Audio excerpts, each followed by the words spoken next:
Mga bata, pag-aralan natin ang alpabetong Filipino. Letrang C.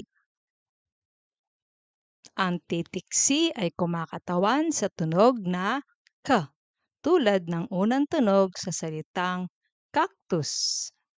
K. Paano gawin ang tunog? Upang mabuo ang tunog na K, bahagyang ibuka ang iyong bibig.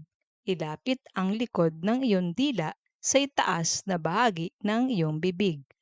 Pagkatapos, mabilis na itulak ang hangin palabas upang marinig ang tunog na K.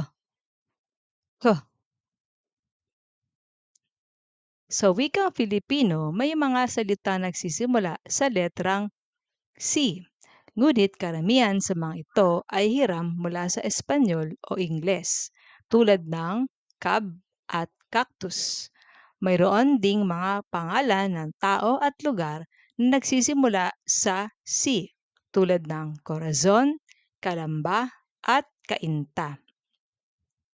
Mga halimbawa: cactus, Corazon, Capiz, Cagayan; cab, Camila, Cainta, Cavite.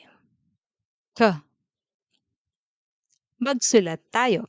Ang letrang C ay tumutukoy sa tunog na K.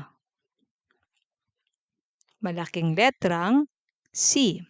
Magsimula sa itaas, gumuhit ng kurba, papunta sa kaliwa. Ipagpatuloy ito pababa, saka pakanan. Ngunit huwag isara ang dulo. Maliit na letrang C.